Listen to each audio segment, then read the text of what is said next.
Picture this. You're a neutrino, one of the most ghostly particles in the universe, and you've just done the impossible. You've travelled 730 kilometers through solid rock in less time than light itself could make the same journey.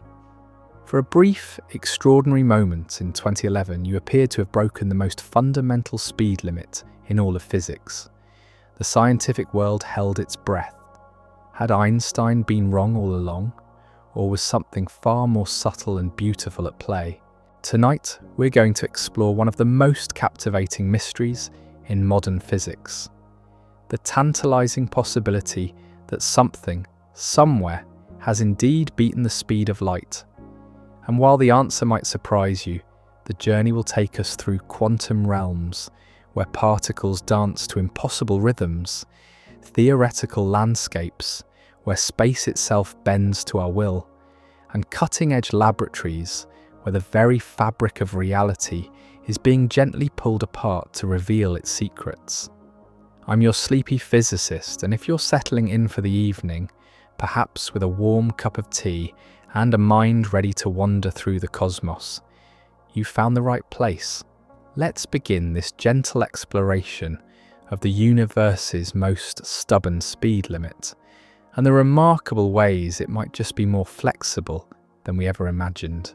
There's something almost poetic about the number 279,2 written out like that. It seems unremarkable, just another collection of digits in a world already drowning in data. But this particular sequence represents something profound. The speed of light in meters per second, measured with such precision that it's become the very definition of the meter itself. It's a speed so fundamental to the structure of reality that physicists call it c, not just for convenience, but because it represents something deeper than mere velocity. It's the cosmic speed limit, the universal constant that weaves space and time together into the fabric we call spacetime. When Einstein first proposed in 1905 that nothing could travel faster than light, he wasn't just making an observation about photons racing through the vacuum. He was revealing something extraordinary about the nature of existence itself. The speed of light isn't really about light at all. It's about the maximum rate at which information, causality, and influence can propagate through the universe. It's the speed of cause and effect, the velocity at which tomorrow becomes today. Think of it this way. Imagine you're sitting by a still pond on a quiet evening and you drop a pebble into the water. The ripples spread outward in perfect circles, carrying the information of your action to the far shores. In the universe, the speed of light is like those ripples.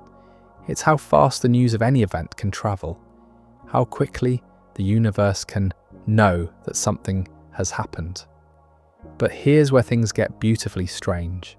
Unlike those pond ripples which slow down as they encounter resistance, light in a vacuum maintains its speed with an almost stubborn consistency. Whether it's streaming from a distant star or emerging from the flashlight beside your bed, every photon travels at exactly the same speed through empty space. This isn't just a quirk of nature. It's a fundamental property that keeps the entire universe from falling into logical chaos. You see, if information could travel faster than light, the very notion of cause and effect would begin to unravel. Events could influence their own past. Messages could arrive before they were sent. The careful order of moments that we call time would become a meaningless shuffle of befores and afters, with no clear distinction between them. And yet, as we'll discover tonight, this seemingly absolute rule has been challenged, questioned, and apparently violated in ways that have left physicists both puzzled and fascinated. The story begins, perhaps surprisingly, not in some exotic theoretical realm, but in a tunnel beneath the mountains of Italy, where ghostly particles called neutrinos were about to shake the foundations of modern physics. In the year 2011, something extraordinary happened in a laboratory buried deep beneath the Gran Sasso mountain in Italy. It was the kind of moment that makes physicists wake up in the middle of the night, questioning everything they thought they knew about the universe. A team of researchers working on an experiment with the wonderfully dramatic name OPERA, the oscillation project with emulsion tracking apparatus, had just observed something that shouldn't have been possible.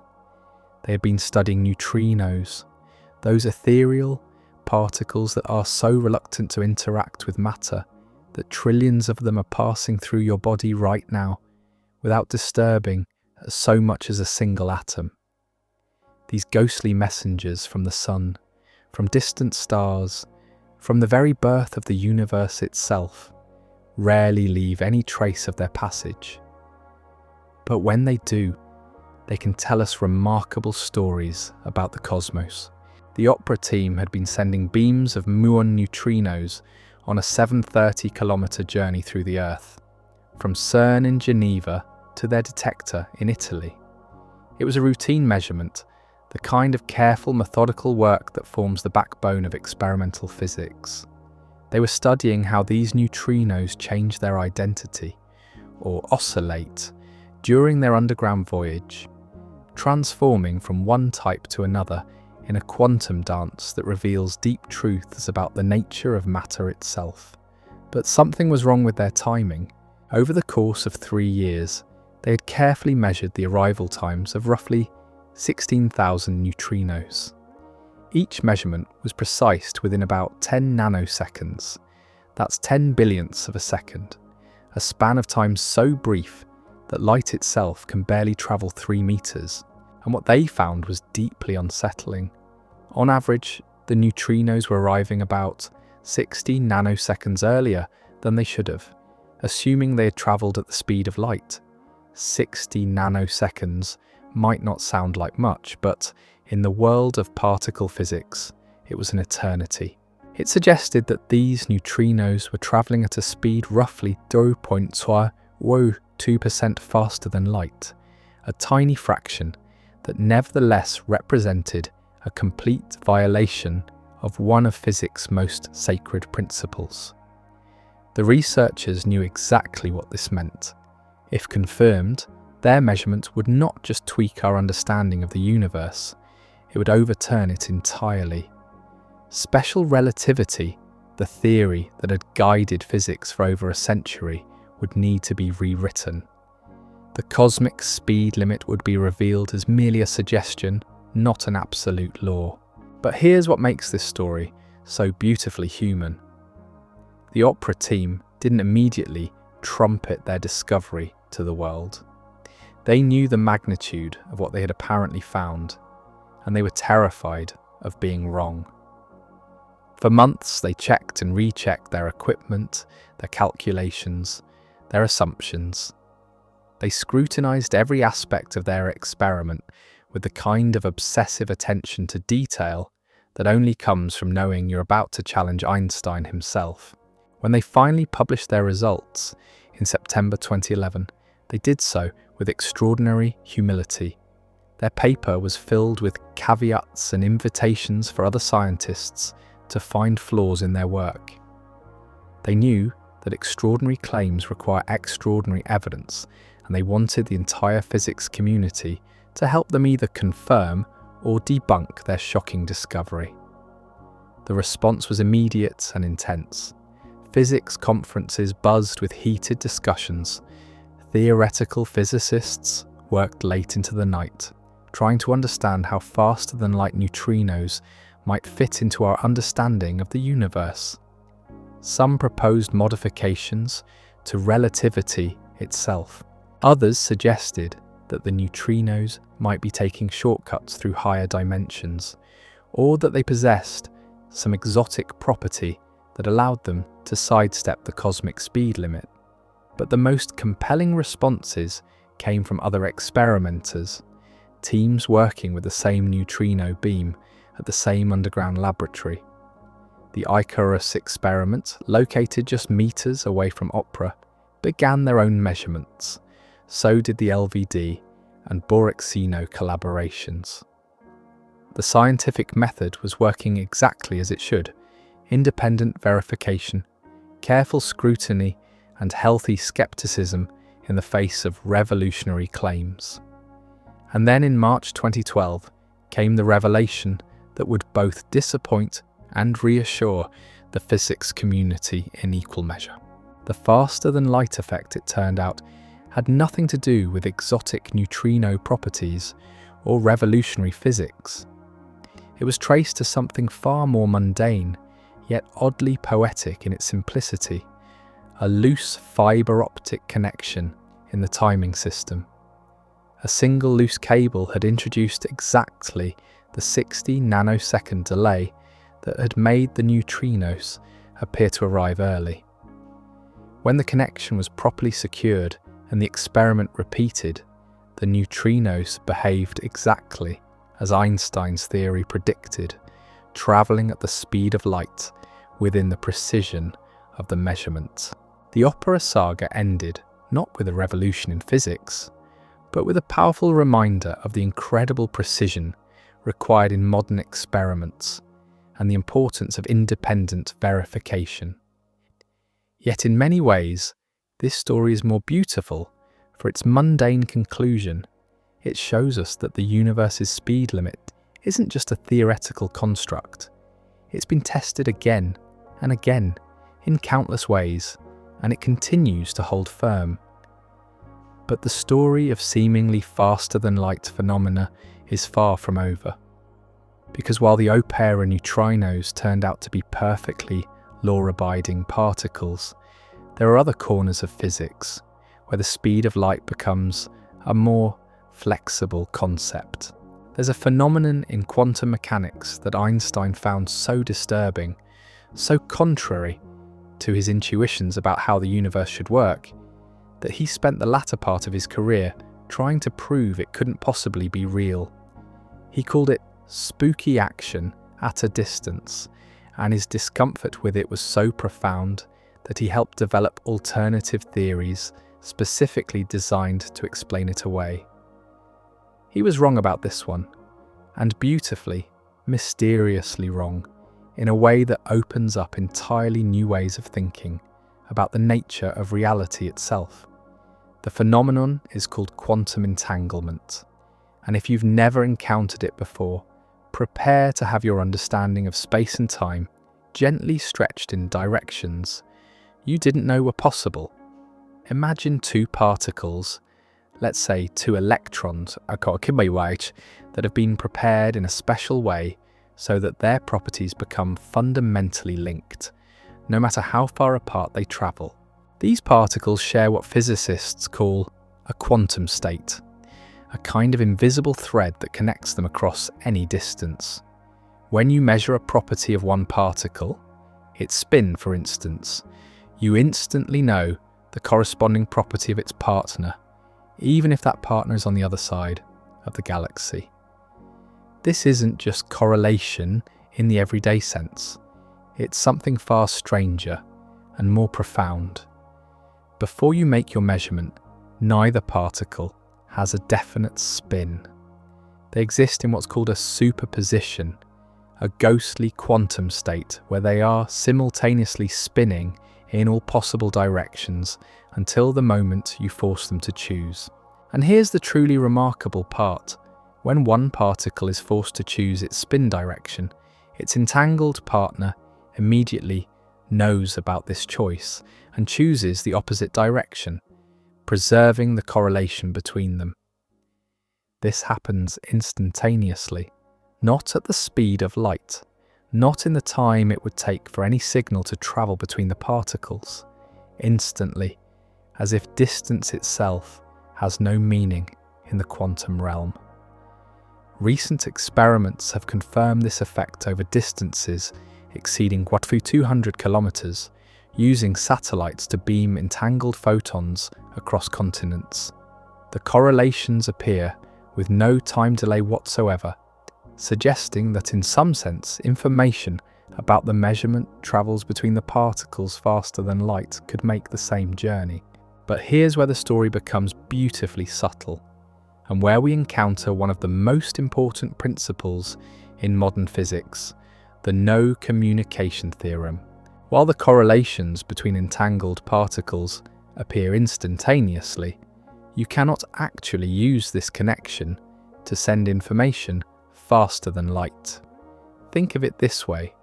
When you measure your particle, you get a random result. You might measure spin up, or you might measure spin down, and there's no way to predict or control which outcome you'll get. It's fundamentally random, determined only at the moment of measurement. Your entangled partner will always show the opposite result, but since your result was random, their result is equally random from their perspective. To actually confirm that entanglement has occurred, you need to compare your measurements with your partner's measurements. And to do that comparison, you need to communicate through ordinary, slower than light channels. You might send a text message, make a phone call, or meet in person to compare your data. Only then does the pattern of correlations become apparent. So while the quantum connection itself appears to be instantaneous, the revelation of that connection is limited by the speed of light. You cannot use entanglement to send a message, to transmit information, or to violate the fundamental structure of causality that Einstein worked so hard to preserve. This subtle distinction reveals something profound about the nature of information and reality. The universe seems to have a kind of built-in protection mechanism that prevents quantum phenomena from creating paradoxes or violations of relativity. The connections exist, they're real and measurable, but they cannot be exploited to send signals or messages faster than light. Yet the mere existence of these instantaneous correlations suggests that space at the quantum level might not be quite what it appears to be at larger scales. The universe seems to have a kind of hidden connectivity, a web of quantum relationships that transcends ordinary notions of distance and locality. This has led some physicists to propose radical new ways of thinking about space and time. Perhaps space isn't fundamental at all, but emerges from more basic quantum relationships. Perhaps the speed of light isn't truly a limit on how fast things can influence each other, but rather a limit on how fast classical information can travel through emergent space-time. These ideas remain speculative, but they point toward a deeper truth. The universe's speed limit might be more nuanced and subtle than we initially thought. There may be ways that influence, connection, and correlation can transcend the boundaries of space-time, even if information and causality remain bound by the speed of light. As we'll discover next, this distinction between different types of faster-than-light phenomena becomes even more important when we venture into the realm of purely theoretical particles, hypothetical entities that might always travel faster than light, and in doing so, reveal new possibilities for how the universe itself might be structured. In 1967, a physicist named Gerald Feinberg proposed something that sounded like pure science fiction, particles that could never travel slower than light. He called them tachyons, from the Greek word tachys meaning swift, and they represented a fascinating thought experiment about the fundamental nature of space-time and causality. Unlike ordinary matter, which approaches the speed of light asymptotically, requiring infinite energy to actually reach it, tachyons would have what physicists call imaginary rest mass. This isn't a joke about their mathematical properties being make-believe. It's a technical term describing how these particles would relate to the equations of special relativity. For you and me, and indeed for all ordinary matter in the universe, travelling faster than light would require infinite energy. It's simply impossible. But tachyons would live in a mirror world where the rules are reversed. For them, slowing down to the speed of light would require infinite energy. They would be forever trapped in the faster-than-light realm, just as we are forever trapped in the slower-than-light realm. This creates a beautifully symmetric universe. Subluminal particles like us can approach but never reach the speed of light from below, while superluminal tachyons could approach but never reach it from above. The speed of light itself becomes a kind of barrier between two fundamentally different types of existence. But tachyons bring with them a host of fascinating paradoxes. If they existed, they could potentially carry information backward in time, creating causal loops where effects precede their causes. Imagine sending a tachyon message to your past self, warning about some future event. Your past self could then take action to prevent that event, which means there would be no reason to send the message in the first place. This isn't just a philosophical puzzle, it strikes at the heart of our understanding of free will, determinism, and the nature of time itself. If tachyons existed and could carry information, the future could influence the past just as easily as the past influences the future. The careful arrow of time that structures our entire experience of reality would become bidirectional. For decades, most physicists dismissed tachyons as interesting mathematical curiosities, but physically impossible entities. The causal paradoxes they would create seem too disruptive to the logical structure of the universe. But recently, some researchers have begun to reconsider this dismissal. Andrzej Dragan, a physicist at the University of Warsaw, along with his colleagues, has proposed that tachyons might actually be compatible with special relativity under certain conditions. Their work suggests that the universe might have a more complex structure than we currently understand, possibly involving multiple time dimensions or other exotic features that would allow faster-than-light particles to exist without creating paradoxes. Even more intriguingly, some theoretical models suggest that tachyons might help explain some of the deepest mysteries in cosmology. The accelerating expansion of the universe, usually attributed to dark energy, might actually be driven by a background field of tachyons. The missing mass we call dark matter might be composed of tachyonic particles that interact with ordinary matter only through gravity. These ideas remain highly speculative, but they point toward a remarkable possibility. Our universe might already be filled with faster-than-light phenomena, operating at such fundamental levels that we haven't yet learned to detect them directly. The cosmic speed limit that seems so absolute in our everyday experience might be more like a speed bump than a brick wall, something that divides different realms of physics, rather than absolutely prohibiting faster-than-light phenomena.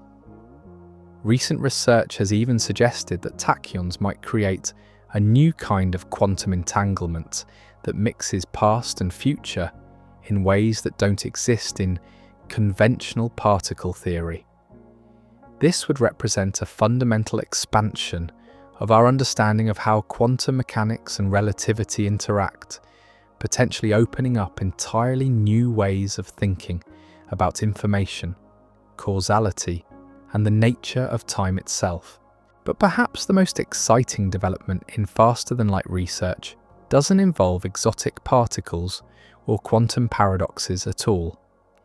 Instead, it focuses on something much more tangible and potentially achievable: manipulating the fabric of spacetime itself to create shortcuts that would allow faster-than-light travel without ever actually exceeding the speed of light locally. This brings us to one of the most elegant and promising concepts in theoretical physics: the possibility of warping space itself to achieve what amounts to faster-than-light travel, while still respecting Einstein's fundamental insights about the nature of space-time. As we'll discover, the universe might have loopholes that we're only just beginning to understand. The journey into faster-than-light phenomena has only just begun. In our next exploration, we'll dive into the cutting-edge research on warp drives, discover how scientists are actually testing these concepts in laboratories today, and explore the profound implications for humanity's future among the stars. But for now, as you settle into the quiet of the evening, perhaps take a moment to marvel at the strange and beautiful universe we inhabit, one where the impossible seems to lurk just around the corner of every equation, waiting to surprise us with its subtle complexity. Until next time, keep looking up, and remember, the universe is always stranger and more wonderful than we imagine. Sometimes the most profound breakthroughs in science come not from trying harder to break the rules, but from finding elegant ways to work within them. In 1994, a Mexican theoretical physicist named Miguel Alcubierre was pondering this very question. If nothing can travel faster than light through space, what if we could make space itself do the travelling instead? His answer was so beautiful, so conceptually elegant, that it reads almost like poetry, written in the language of mathematics. The Alcubierre drive doesn't propel a spacecraft faster than light. Instead, it creates a bubble of warped space-time that carries the craft along like a surfer riding a cosmic wave. Picture this. You're standing on a moving walkway at an airport, the kind that gently carries you toward your gate while you remain perfectly still. Now imagine that instead of the walkway moving beneath your feet, space itself is flowing around you. The region of space-time in front of your craft contracts, pulling you forward, while the region behind expands, pushing you along. You never actually move faster than light relative to the space immediately around you, but you can traverse vast distances in less time than light would normally require to make the same journey through unwarped space. It's a concept so elegant that it sidesteps the fundamental prohibition against faster-than-light travel by exploiting a subtle loophole in Einstein's equations. General relativity forbids matter from exceeding the speed of light, but it places no such restriction on space itself. Space can expand, contract, and flow at any rate. And in our expanding universe, distant galaxies are already receding from us faster than light due to the expansion of space between us. The mathematics of the Alcubierre drive are surprisingly straightforward, at least in principle. You create a region of negative energy density in front of your craft and positive energy density behind it. This creates a kind of space-time wave that propagates faster than light, carrying your vessel along in its wake. From inside the warp bubble, you experience no acceleration, no time dilation, no exotic physics at all, just a gentle ride through folded space. But here's where the dream meets the harsh mathematics of reality. The original Alcubierre design required something that may not exist in nature: exotic matter with negative energy density. And not just a little bit of it. The energy requirements were calculated to exceed the mass energy equivalent of the observable universe. It was a beautiful idea, trapped in an impossible cage of physics.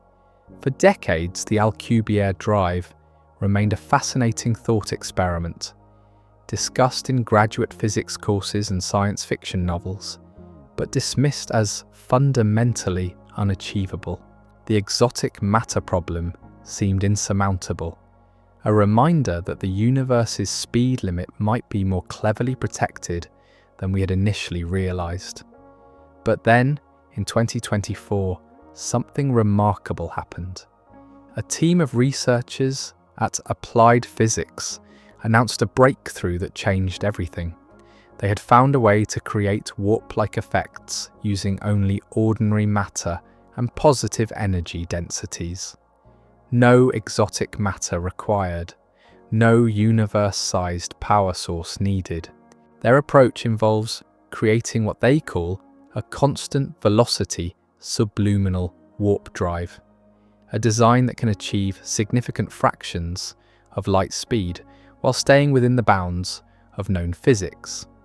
By integrating a stable shell of ordinary matter with carefully crafted spacetime geometry, they demonstrated that warp effects are not just theoretically possible, but potentially achievable with advanced but conceivable technology. The energy requirements are still enormous by current standards. We're not building warp drives in our garages anytime soon, but they're finite, calculable, and within the realm of what an advanced civilization might eventually achieve. More importantly, the research has been endorsed by Miguel Alcubierre himself, lending significant credibility to the theoretical framework. To support this work, the team has created something called the Warp Factory, open-source software that allows researchers worldwide to test and refine warp drive designs. It's like having a virtual wind tunnel for spacetime engineering, enabling physicists to explore different configurations and optimize their efficiency. They've even established a funding initiative, offering $500,000 in research grants to advance the field. This collaborative approach represents a fundamental shift in how we think about faster-than-light research. Instead of dismissing these concepts as impossible, the scientific community is beginning to treat them as engineering challenges. Difficult, certainly, but not fundamentally different from the challenges that led to powered flight, space travel, or quantum computing. Yet the implications extend far beyond transportation. If we can manipulate spacetime itself, we open up possibilities that stretch the imagination. Imagine communication networks that use warped space to carry signals across the galaxy instantaneously. Picture energy generation systems that tap into the fundamental structure of spacetime itself. Consider the philosophical implications of a universe where distance becomes negotiable, where the vast cosmic emptiness that separates stars becomes merely an engineering problem to be solved. But perhaps the most profound implication is what this research tells us about the nature of reality itself. The fact that space-time can be warped, folded, and manipulated suggests that the universe is far more malleable than our everyday experience suggests. Space and time aren't fixed stages upon which physics plays out. They're dynamic, responsive, almost alive in their ability to bend and flow according to the matter and energy they contain. This realization opens up entirely new ways of thinking about faster-than-light phenomena. If space itself can be manipulated, what other aspects of reality might be more flexible than we assume? Could time be stretched or compressed? Could the fundamental constants of physics be adjusted in localized regions? Could we create pockets of reality with different physical laws entirely? These questions lead us naturally to even more exotic possibilities, theoretical constructs that push the boundaries of physics into realms that sound more like magic than science, yet emerge naturally from our best understanding of how the universe works. Deep in the mathematical heart of Einstein's general relativity lurk solutions so strange, so contrary to our everyday intuition about space and time, that even Einstein himself was skeptical of their physical reality. These are the Einstein-Rosen bridges, more commonly known as wormholes, theoretical tunnels through space-time that could connect distant regions of the universe through shortcuts that exist outside our normal, three-dimensional space. Imagine the universe as a vast sheet of paper with stars and galaxies scattered across its surface. Now imagine taking that paper and folding it so that two distant points touch. A wormhole would be like poking a hole through both layers, creating a tunnel that allows you to travel from one point to the other without traversing the space in between. this isn't science fiction. It's a legitimate solution to the equations that govern the structure of space-time. The mathematics are elegant and consistent, describing how matter and energy could, in principle, create stable passages through the fabric of reality itself. A journey that would normally take light millions of years could theoretically be completed in moments by taking a shortcut through higher dimensional space. But like the Alcubierre drive, wormholes come with their own set of seemingly impossible requirements. To remain stable and traversable, they would need to be threaded with exotic matter, the same hypothetical substance with negative energy density that has plagued faster-than-light research for decades. Without this exotic scaffolding, a wormhole would collapse faster than anything could travel through it, pinching shut like a tunnel made of wet sand. Even if stable wormholes could exist, they might present unique hazards that make them impractical for transportation. Some theoretical models suggest they could only be traversable in one direction, cosmic drains that allow passage into distant regions of space but offer no return journey. Others propose that the tidal forces near a wormhole throat could be so intense that any traveller would be stretched into a stream of subatomic particles long before reaching the other side. But perhaps the most intriguing aspect of wormhole physics isn't their potential for transportation, but what they reveal about the fundamental nature of space and time. If wormholes exist, they suggest that the universe has a hidden topology, a secret architecture that operates according to rules very different from the smooth, continuous space-time we experience in everyday life. Recent theoretical work has explored the possibility that our universe might be riddled with microscopic wormholes at the quantum level, tiny tunnels through space-time that appear and disappear in the quantum foam that underlies reality. These quantum wormholes might be responsible for some of the strange correlations we observe in quantum mechanics, providing a geometric explanation for the instantaneous connections between entangled particles. This idea, known as the AR-EPR conjecture, suggests that quantum entanglement and wormholes might be two different descriptions of the same underlying phenomenon. When particles become entangled, they might actually be connected through tiny wormholes that exist at scales far too small to observe directly.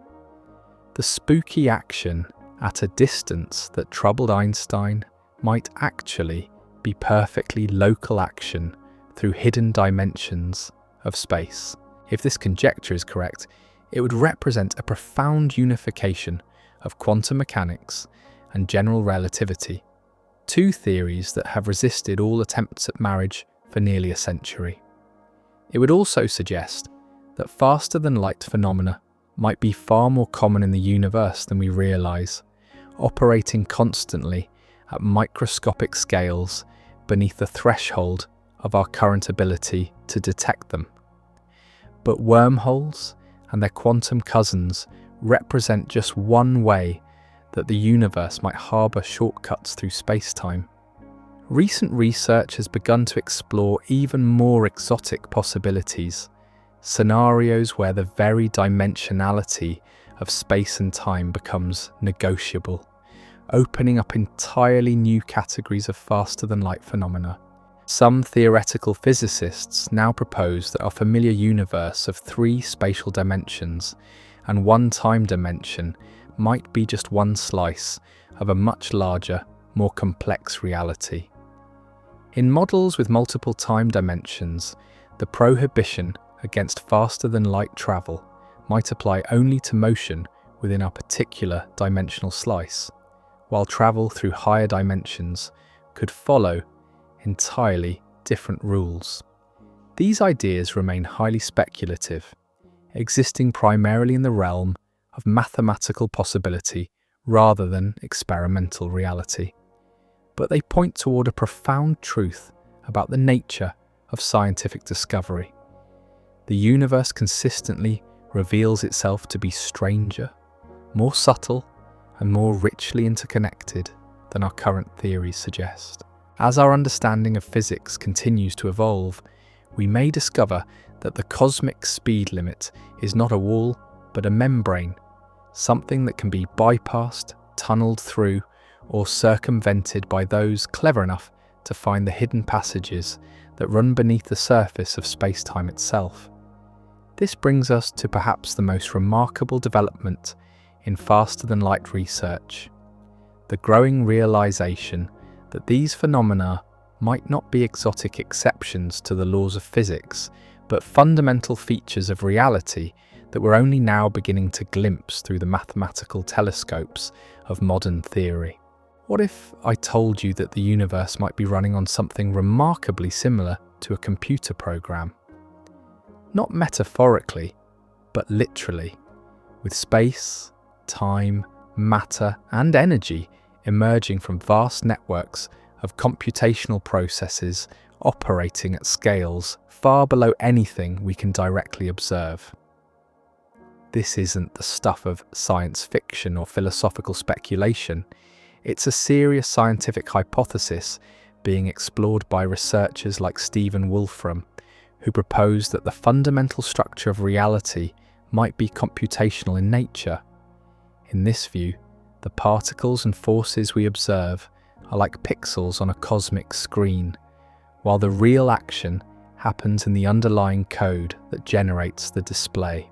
If the universe truly operates as a computational system, it opens up fascinating possibilities for faster-than-light phenomena that work not by breaking the laws of physics, but by hacking the system at a level deeper than where those laws apply. Imagine the familiar laws of relativity as part of the universe's high-level operating system. Rules that emerge when you average out all the underlying computational details. But what if we could find ways to interact directly with the machine code underneath?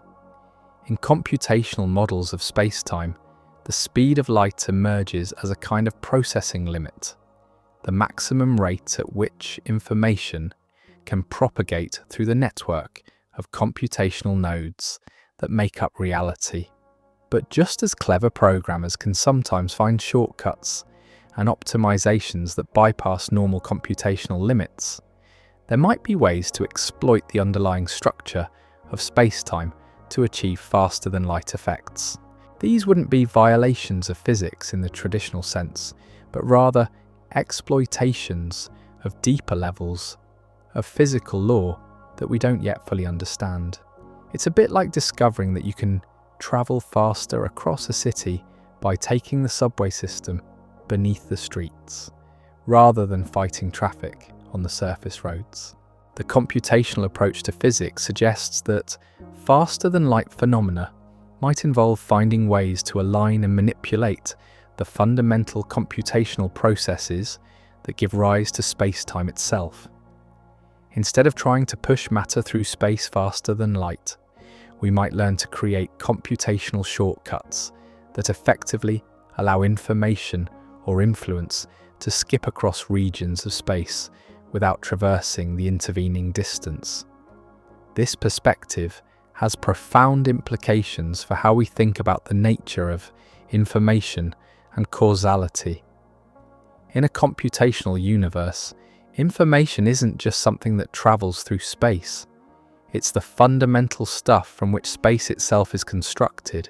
The distinction between the medium and the message breaks down completely when the message is the medium. Recent work in this field has explored how quantum mechanical phenomena might emerge naturally from relativistic computational processes. Researchers have shown that many of the strange properties of quantum mechanics, superposition, entanglement, uncertainty, can be understood as natural consequences of how information propagates through computational networks that respect relativistic constraints. But here's where things get truly mind-bending. If our universe is computational, And if quantum mechanics emerges from relativistic computation, then what happens when we consider computational processes that operate faster than light? Could there be a deeper level of reality where superluminal computation is possible, and our familiar quantum mechanics is just one slice of a much richer computational landscape? Some researchers have begun exploring exactly this possibility, investigating how physics might appear to hypothetical observers who exist in computational frameworks that operate beyond the speed of light. Their preliminary findings suggest that such observers might experience a kind of quantum mechanics in reverse, a mirror world where effects can precede causes, where future events can influence past outcomes, and where the arrow of time becomes bidirectional. These ideas push the boundaries of scientific speculation to their limits, but they're grounded in rigorous mathematical analysis of how information and computation might work in universes with different fundamental constraints. They suggest that our cosmic speed limit might not be absolute, but rather a feature of the particular computational layer of reality that we happen to inhabit. If these models are correct, faster-than-light phenomena might be happening all around us, all the time, at computational levels so deep that we lack the conceptual and technological tools to observe them directly. The universe's apparent respect for the speed of light might be like a movie that appears smooth and continuous, even though it's actually composed of individual frames flashing by too quickly for our eyes to perceive the gaps between them. This computational perspective on physics represents a profound shift in how we think about the nature of reality itself. Instead of viewing the universe as a collection of objects moving through space and time, we begin to see it as a vast information processing system where space, time, and matter are emergent properties of underlying computational processes. And if the universe truly is computational, then the question of faster-than-light phenomena becomes not whether they're possible, but whether we're clever enough to understand the programming language in which reality is written, and whether we can learn to write our own code in that language. As we near the end of our journey through the landscape of faster-than-light physics, we find ourselves confronting questions that stretch far beyond the boundaries of traditional science.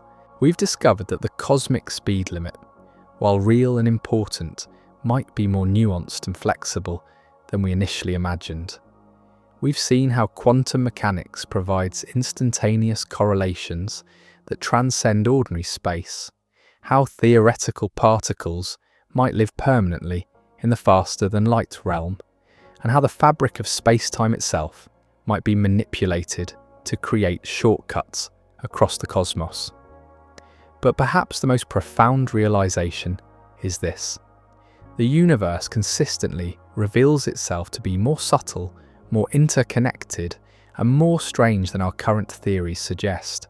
Each apparent violation of the speed of light teaches us something new about the deep structure of reality, even when, especially when, those violations turn out to be more complex than they initially appeared. The speed of light remains unbeaten in any simple, straightforward sense. No particle has been confirmed to travel faster than light through ordinary space. No information has been transmitted superluminally in a way that could be used for communication or that would violate causality. Einstein's insights about the fundamental structure of space-time continue to be validated by every experiment and observation. Yet something profound has changed in our understanding. We've learned that the universe has layers, levels of description where different rules might apply. We've discovered that space and time themselves might be more malleable than we assumed. We've glimpsed possibilities for phenomena that transcend our everyday notions of distance and duration while still respecting the deeper logical structure that keeps the universe from dissolving into paradox and chaos. As you drift towards sleep tonight, perhaps you'll dream of particles dancing through folded space, of quantum correlations that laugh at distance, of spacecraft riding waves in the fabric of reality itself. These aren't just fantasies, they're glimpses of the extraordinary universe we actually inhabit, a cosmos where the impossible and the inevitable dance together in ways that we're only just beginning to understand. The speed of light hasn't been beaten, not really, but something far more wonderful has happened. We've discovered that the universe is vast enough, subtle enough, and strange enough to contain possibilities we never imagined. And in that vastness, that subtlety, that strangeness, lies the promise of discoveries yet to come. Sweet dreams. Fellow travellers through space-time, the universe is waiting to surprise us again. There's something deeply unsettling about the idea that we might be living in a shadow of reality, experiencing only a thin slice of a much vaster, more complex universe. Yet this is precisely what some of the most cutting-edge research in theoretical physics suggests might be true. Imagine for a moment that you've spent your entire life living in a house with only one floor, unaware that there are countless other levels above and below you. You understand the rules of your floor perfectly, where the walls are, how the furniture is arranged, which paths lead from room to room. But you have no concept of stairs, no knowledge of the rich architecture that extends beyond your limited domain. This might be our situation with respect to the dimensions of space and time. We experience three spatial dimensions: length, width, height, and one dimension of time, moving steadily from past to future. But what if this familiar four-dimensional space-time is just one room in a vast multi-dimensional mansion? The mathematics of modern physics increasingly points toward this possibility. String theory, our most ambitious attempt to unify quantum mechanics and general relativity, requires not 4 dimensions, but 10 or 11. These extra dimensions aren't visible to us, not because they don't exist, but because they might be curled up so tightly or oriented in such strange ways that we simply can't perceive them directly. But here's where the story becomes particularly intriguing for our exploration of faster-than-light phenomena. In a universe with hidden dimensions, the rules about speed limits might be far more complex and flexible than they appear from our limited four-dimensional perspective. Consider the work of Andrzej Dragan and his colleagues at the University of Warsaw, who have proposed something that sounds almost mystical: a universe with 3 dimensions of time instead of 1. This isn't idle speculation. It emerges from serious mathematical analysis of what happens when you extend the principles of relativity to observers moving faster than light through higher dimensional spacetime. In their model, many of the strange properties of quantum mechanics, the uncertainty principle, superposition, the apparent randomness of measurement outcomes, emerge naturally from the perspective of faster-than-light observers navigating through multiple time dimensions. What appears to us as the mysterious collapse of quantum states might actually be the shadow cast by superluminal processes operating in dimensions we cannot directly access. This research suggests something profound about the relationship between speed and dimensionality. The cosmic speed limit that seems so absolute in our 3+1 dimensional experience might be more like a boundary between different realms of physics. Below the speed of light, we experience the familiar world of classical space-time. At the speed of light, we encounter the strange borderland of quantum mechanics. And beyond the speed of light, well, that might be where entirely new forms of physics operate. Think of it like this. Imagine you're a two-dimensional being living on the surface of a sphere, like an ant crawling on a basketball. From your perspective, the surface extends infinitely in all directions, and you can never travel faster than a certain speed across this curved landscape. But a three-dimensional observer watching from outside could see that by moving through the third dimension, lifting up off the surface and travelling through the interior of the sphere, you could reach distant points much more quickly than the surface speed limit would normally allow. In our universe, we might be like those two-dimensional beings, confined to a four-dimensional surface of a much larger multi-dimensional reality. The speed of light might be the ultimate speed limit for travel across this surface, but there could be shortcuts through higher dimensions that allow for effective, faster-than-light travel without violating the fundamental structure of physics. Some researchers have even proposed that the quantum entanglement we discussed earlier might actually be evidence of these higher dimensional connections. When particles become entangled, they might be linked not through our familiar three-dimensional space, but through hidden dimensions that allow for instantaneous correlation, regardless of the distance separating them in ordinary space. This perspective transforms our understanding of what it means for something to beat the speed of light. Instead of viewing faster-than-light phenomena as violations of physical law, we begin to see them as glimpses of deeper levels of reality where different rules apply. The speed of light remains absolute within our dimensional slice of the universe, but there might be entirely different speed limits, or perhaps no speed limits at all, in the hidden dimensions that surround us. Recent experimental work has begun to probe these possibilities in subtle ways. Particle accelerators, like the Large Hadron Collider, occasionally produce collision events that seem to violate conservation laws.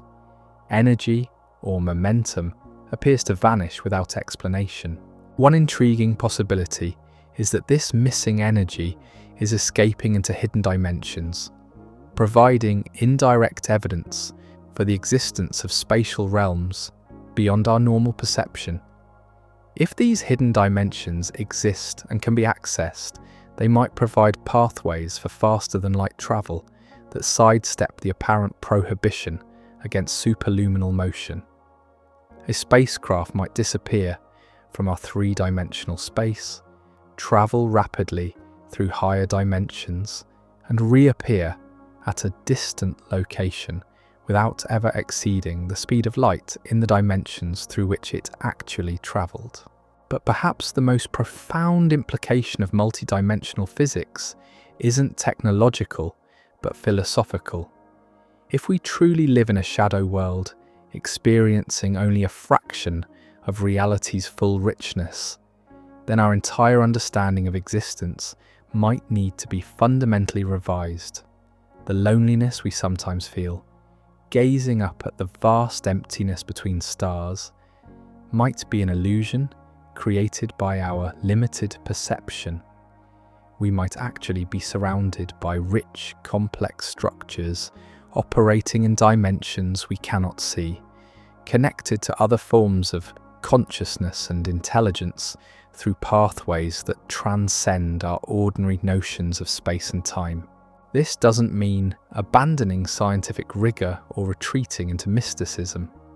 Rather, it suggests that science itself might need to expand its conceptual vocabulary, developing new ways of thinking about reality that can accommodate phenomena operating beyond the boundaries of our current perception.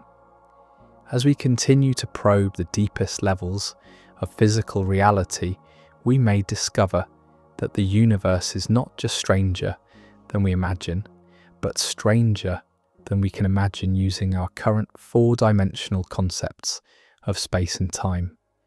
The speed of light might remain unbeaten within our familiar realm, but in the vast multi-dimensional landscape that surrounds us, entirely different rules might apply. There's something almost magical about walking into a modern physics laboratory where researchers are attempting to probe the very foundations of reality itself.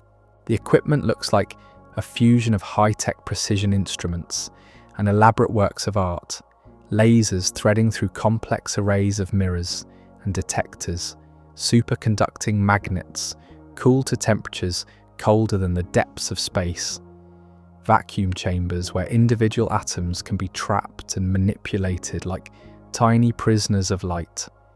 In laboratories around the world, scientists are conducting experiments that would have seemed like pure fantasy just decades ago.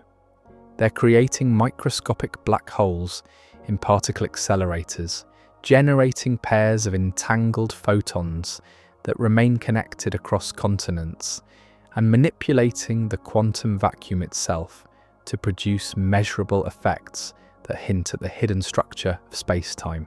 One of the most intriguing areas of current research involves something called the Casimir effect, a phenomenon where two metal plates placed very close together in a vacuum will be pushed toward each other by what appears to be absolutely nothing. This isn't a measurement error or a failure of the vacuum pumps. It's a real measurable force created by the quantum fluctuations of empty space itself. The quantum vacuum, it turns out, isn't empty at all.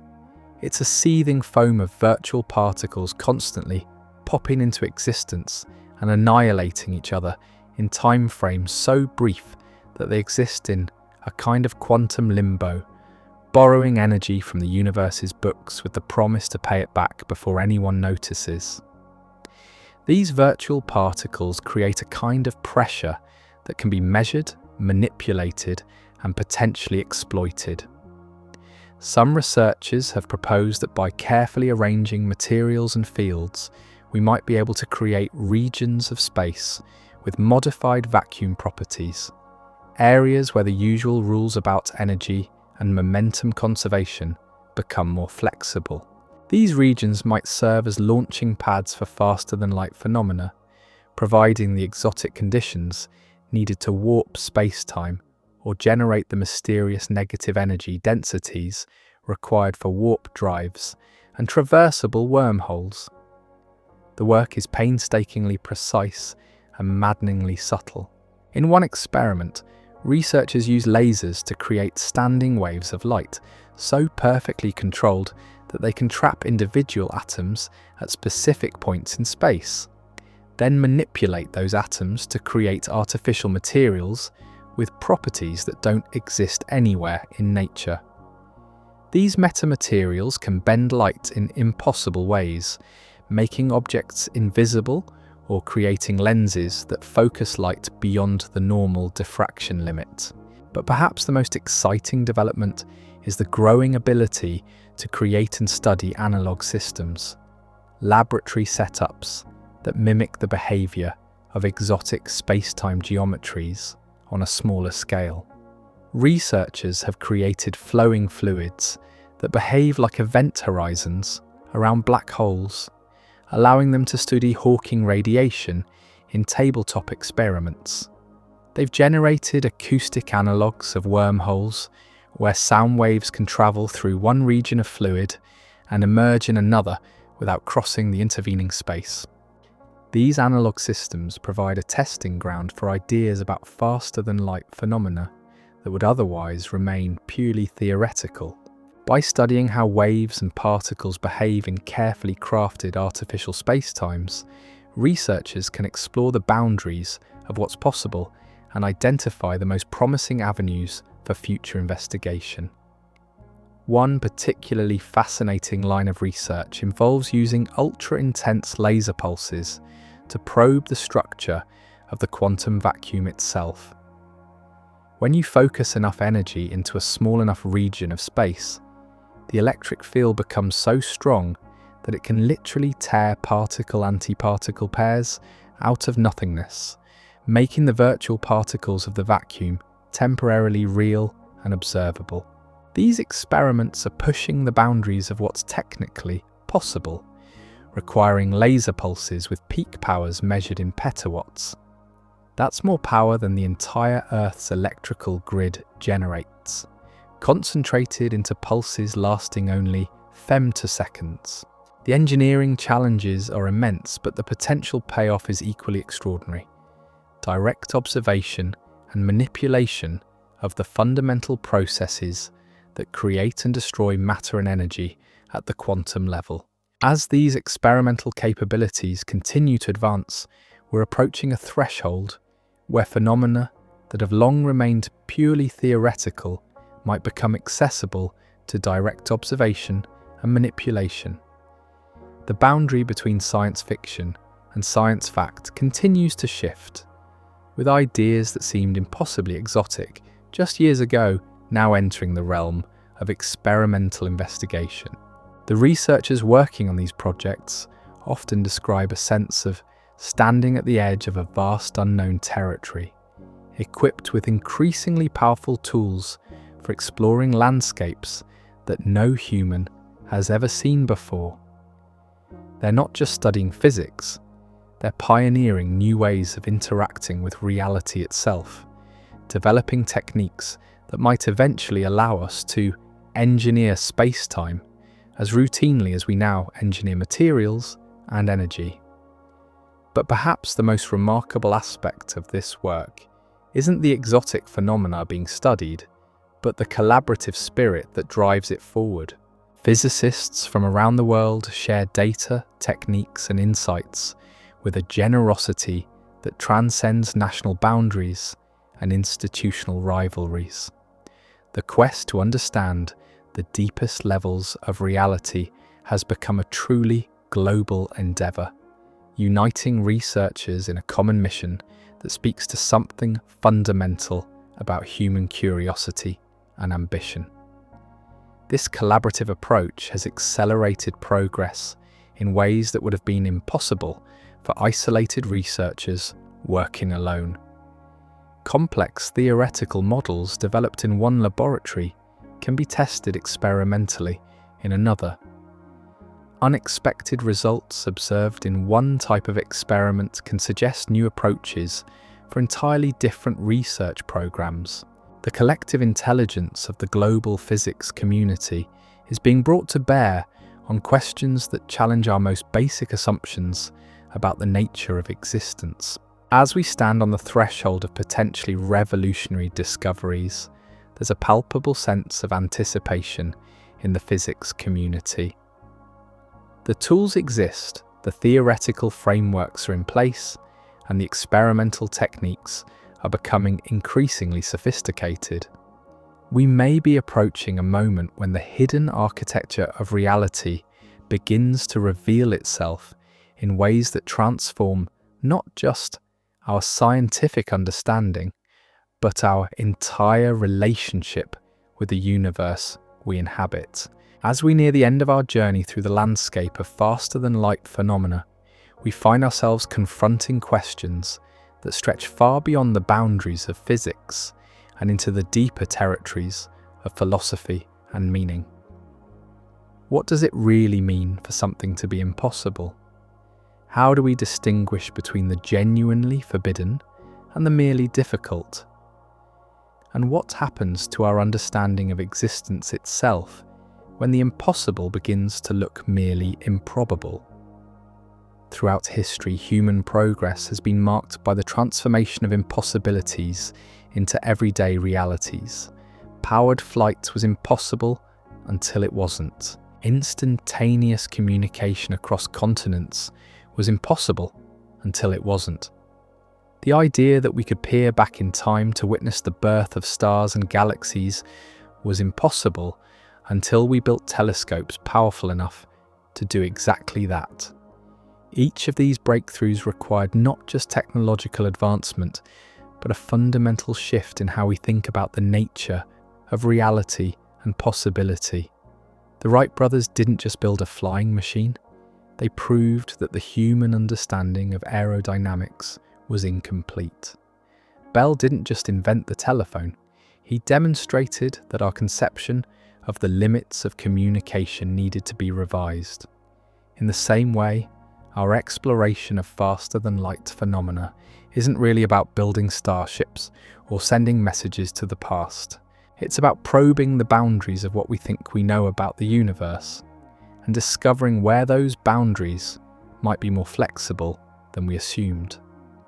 The cosmic speed limit has served physics well for more than a century, providing a stable foundation upon which to build our understanding of space, time, matter, and energy. But foundations aren't meant to be permanent structures. They're meant to support the buildings we construct above them. And sometimes those buildings grow so tall and complex that they require deeper, stronger foundations to remain stable. The phenomena we've explored tonight, quantum entanglement, theoretical tachyons, warp-drive geometries, higher dimensional shortcuts, computational models of reality, all suggest that our current understanding of the speed limit might be like the foundation of a house that's about to undergo a major renovation. The structure will remain, but it might need to be reinforced and extended in ways we don't yet fully comprehend. This doesn't mean abandoning scientific rigor or embracing wishful thinking. Rather, it means maintaining the delicate balance between healthy skepticism and openness to possibilities that challenge our preconceptions. The history of science is littered with impossibilities that turned out to be merely difficult, and with certainties that turned out to be incomplete approximations to deeper truths.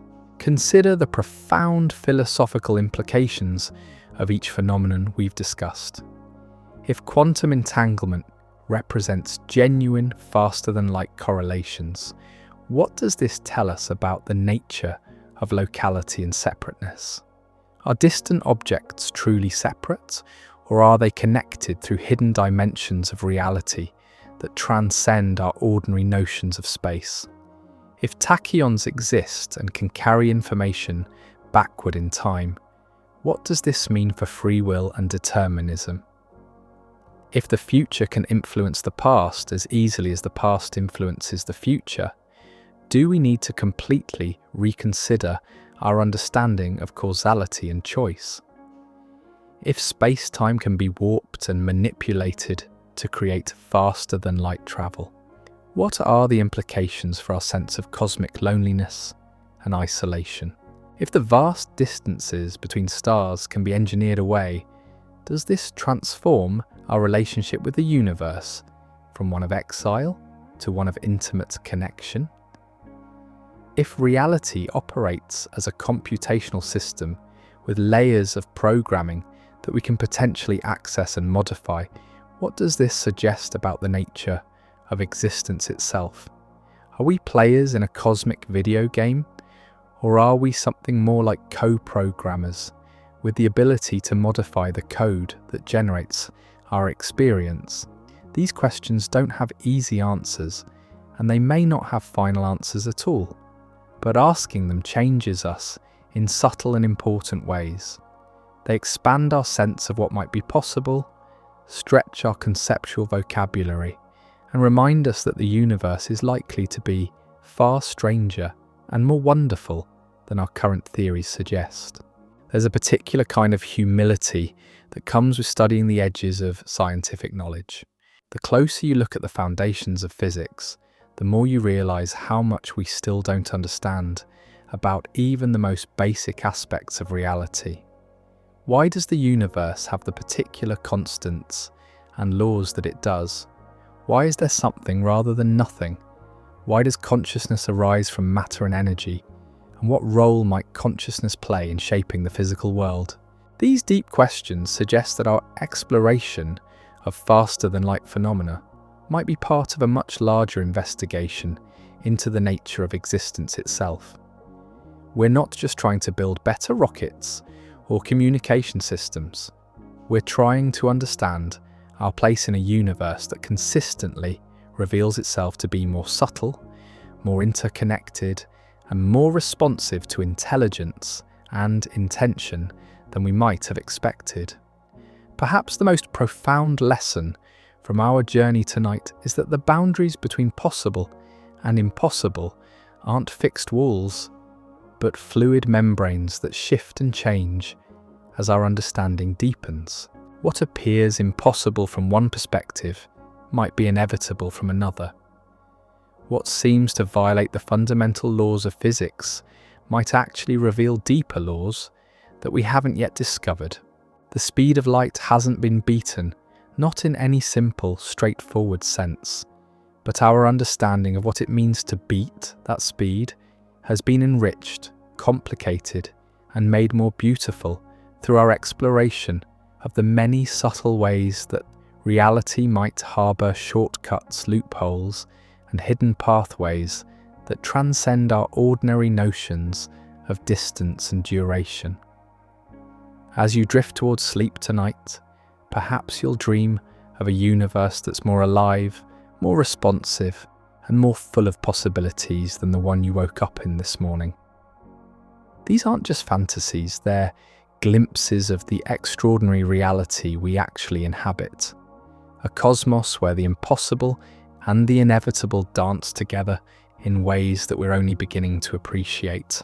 The universe is patient with our limitations, but it's also generous with its revelations.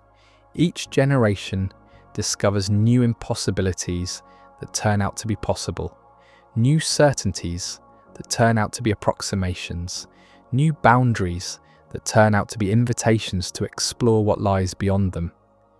And perhaps that's the deepest truth we can take from our exploration of faster-than-light phenomena. The universe is not a collection of objects following fixed rules, but a living, breathing, evolving system that reveals new aspects of itself to those curious and courageous enough to ask the right questions. The speed of light remains unbeaten, but something far more important has happened through our investigation. We've discovered that the universe is vast enough, subtle enough, and strange enough to contain possibilities we never imagined. And in that discovery, we find not just new physics, but new hope. Hope that the boundaries we think are absolute might be more like horizons, always receding as we approach them, always revealing new landscapes of possibility beyond. There's a peculiar rhythm to scientific discovery that mirrors the way we fall asleep. You lie there in the darkness, your mind gradually releasing its grip on the day's certainties, allowing thoughts to drift and merge in unexpected ways. And sometimes, in that liminal space between waking and dreaming, connections form that would never emerge during the harsh clarity of full consciousness. This is how breakthrough discoveries often happen in physics, not through brute force calculation or mechanical application of known principles, but through a kind of intellectual dreaming, where the mind allows itself to explore possibilities that seem absurd in the cold light of conventional wisdom.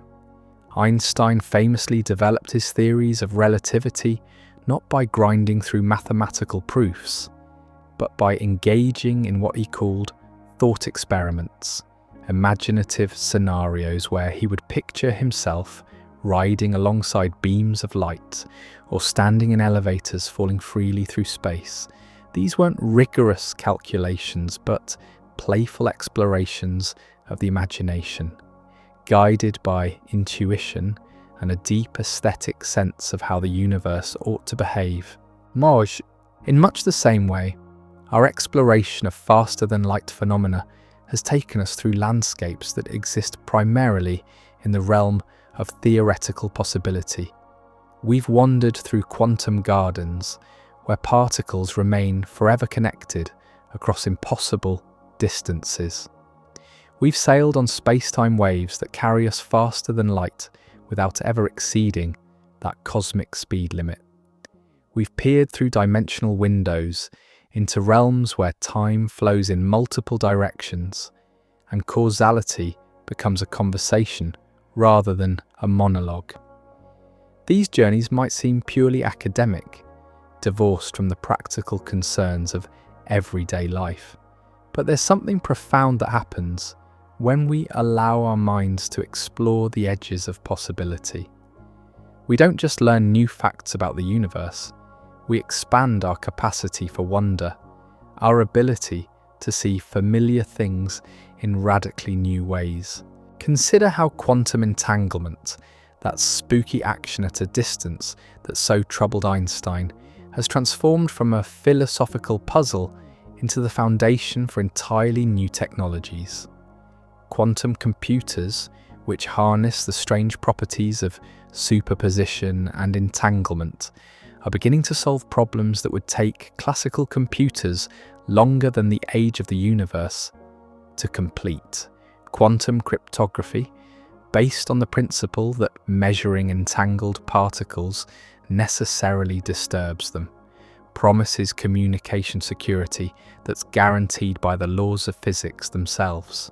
These developments didn't emerge from trying to build faster computers or more secure communication systems. They grew out of physicists' willingness to take quantum mechanics seriously, to follow its mathematical implications wherever they led, even when those implications seemed to violate common sense. The warp drive research we discussed earlier follows a similar pattern. Miguel Alcubierre wasn't trying to solve humanity's transportation problems when he developed his famous spacetime geometry. He was exploring the mathematical landscape of general relativity, asking what kinds of solutions Einstein's equations might permit. The fact that his solution describes a method for faster-than-light travel was almost incidental, a byproduct of following the mathematics wherever it wanted to go. But now, decades later, that purely theoretical exercise has blossomed into a serious research program with government funding, international collaboration, and sophisticated simulation tools. The boundary between impossible and merely difficult continues to shift, not because we've abandoned scientific rigor, but because we've learned to take our most abstract theories seriously enough to explore their full implications. This points to something beautiful about the relationship between theory and application in science.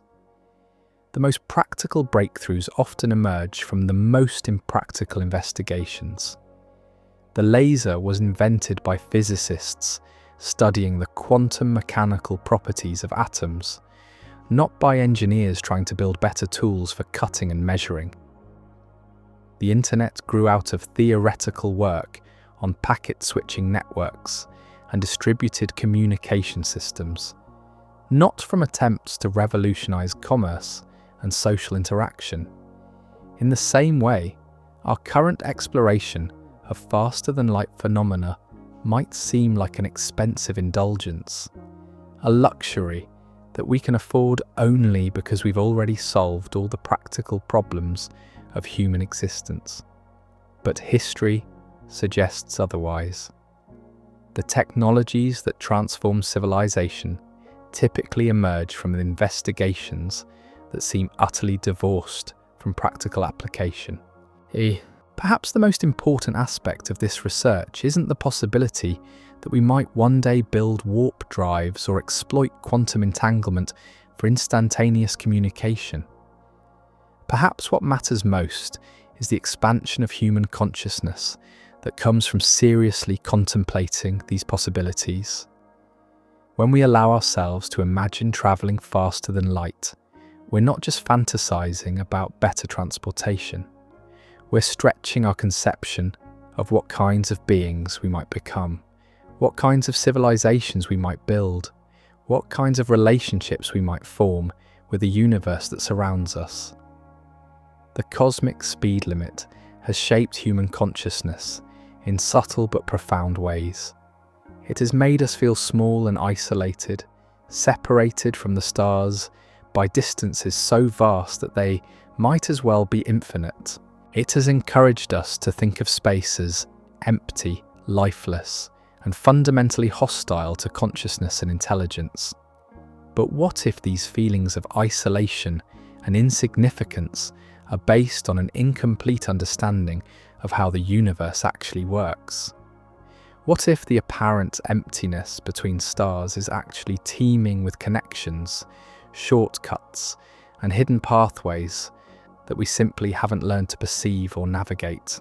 The phenomena we've explored tonight suggest exactly this possibility.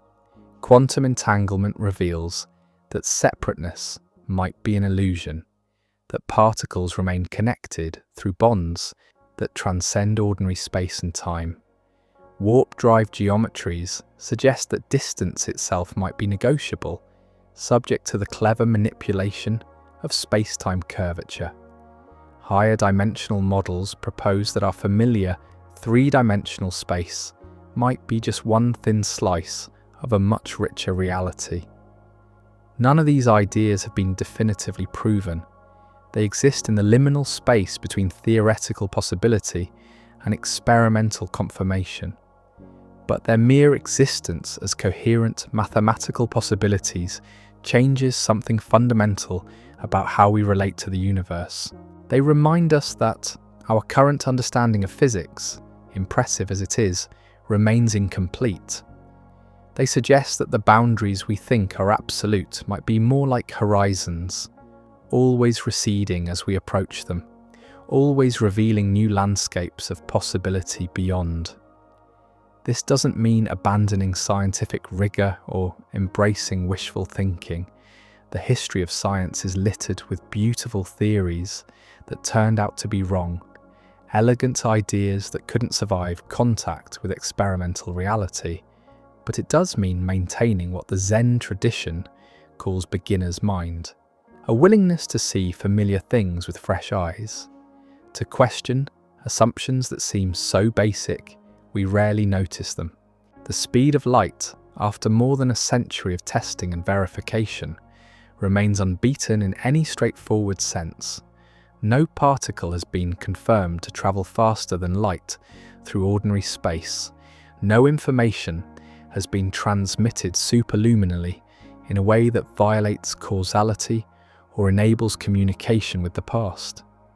But our understanding of what it might mean to beat the speed of light has been enriched, complicated, and made more beautiful through our exploration of the subtle ways that reality might harbour loopholes, shortcuts, and hidden pathways that transcend our ordinary notions of distance and duration. And perhaps that's the deepest gift that comes from exploring the edges of scientific possibility. We don't just learn new facts about the universe, we recover a sense of wonder about existence itself. We remember that we live in a cosmos far stranger and more full of potential than our everyday experience suggests. As you settle into the quiet of the evening, perhaps take a moment to appreciate the extraordinary nature of your situation. You are a collection of atoms that has somehow organized itself into a pattern capable of contemplating the deepest mysteries of existence. You are stardust that has learned to wonder about stars. You are a temporary arrangement of matter and energy that has developed the capacity to ask questions about the fundamental nature of matter and energy itself. This is not a small thing. In a universe where most matter exists as cold hydrogen drifting in the vacuum between galaxies, consciousness represents something remarkable. A local violation of entropy, a pocket of organization and intention in a cosmos that seems mostly characterized by randomness and decay. The fact that conscious beings like us can emerge from the quantum foam, contemplate faster than light travel, and seriously investigate the possibility of manipulating space-time itself suggests that the universe is far more creative, far more responsive to intelligence and intention than we might have assumed. Whether or not we ever achieve faster than light travel in any practical sense, the very fact that we can conceive of it, mathematically describe it, and systematically investigate it reveals something profound about the relationship between mind and cosmos. We are not separate from the universe we study. We are the universe studying itself. Matter and energy that has developed the capacity for self-reflection and self-transformation.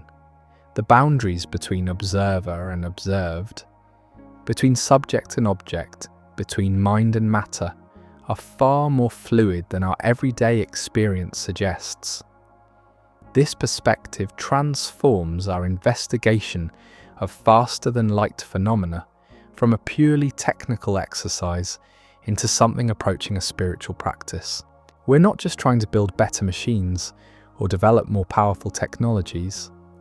We're exploring the deepest questions about the nature of existence, consciousness, and our place in the cosmic order. And in that exploration, we discover that the universe is not a collection of separate objects following mechanical laws, but a living, breathing, evolving system that reveals new aspects of itself to those curious and courageous enough to ask the right questions. In the quiet moments before sleep, when the analytical mind begins to soften and the boundaries between self and world start to blur, physics reveals its most beautiful secret.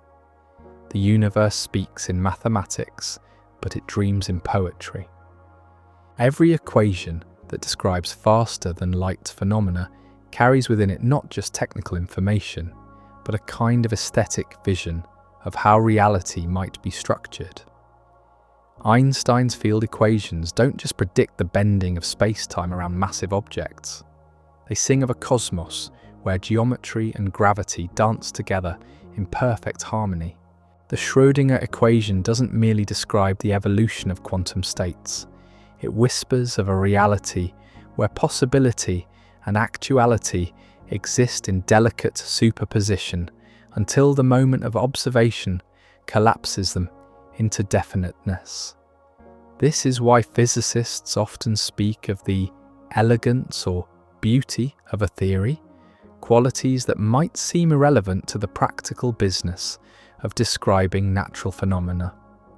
But throughout the history of science, aesthetic considerations have proven to be remarkably reliable guides to truth.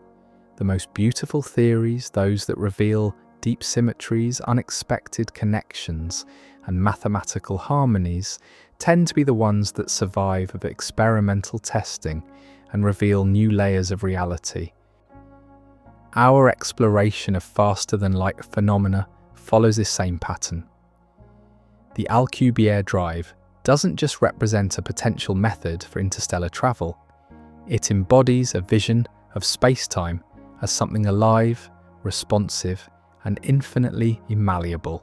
The mathematics describe a universe where the distinction between here and there becomes as negotiable as the distinction between now and then. Quantum entanglement reveals not just a technical curiosity about correlated measurements, but a profound truth about the interconnected nature of reality. The equations suggest that separateness is an illusion, that the apparent boundaries between objects are more like temporary agreements than fundamental facts about the structure of existence. Tachyon theory, with its mirror world of particles forever trapped in the faster-than-light realm, points toward a cosmos where every prohibition carries within it the seed of its own transcendence. If nothing can travel faster than light, then perhaps there exist entities that can never travel slower than light. The universe maintains its symmetries and balances even in the realm of the seemingly impossible. These insights emerge not from laboratory measurements or engineering calculations, but from following mathematical beauty wherever it leads, even into territories that seem to violate common sense. This suggests something remarkable about the relationship between consciousness and cosmos. The same aesthetic sense that allows us to appreciate music and poetry also serves as a reliable guide to the deepest truths about physical reality. There's something almost mystical about this connection between beauty and truth in physics. It's as if the universe has been constructed according to aesthetic principles that we can recognize and appreciate, despite the fact that our sense of beauty presumably evolved for much more mundane purposes, selecting mates, finding food, avoiding danger. Why should the mathematical structures that govern the behavior of subatomic particles and cosmic phenomena align so perfectly with human aesthetic sensibilities? Why do the equations that describe faster-than-light spacetime geometries possess the same kind of elegant simplicity that we find in great music or poetry? One possibility is that beauty isn't just a human invention, but a fundamental feature of reality itself. The patterns that we find beautiful, symmetry, proportion, harmony, unexpected unity, might reflect deep structural principles that operate at every level of existence, from quantum mechanics to consciousness to cosmic evolution. If this is true, then our aesthetic response to physical theories might be more than just personal preference. It might be a form of resonance between the pattern recognition capabilities of consciousness and the actual pattern structure of reality.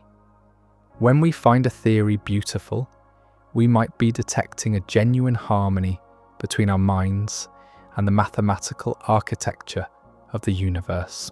This perspective transforms the search for faster-than-light phenomena from a purely technical challenge into something approaching an artistic practice.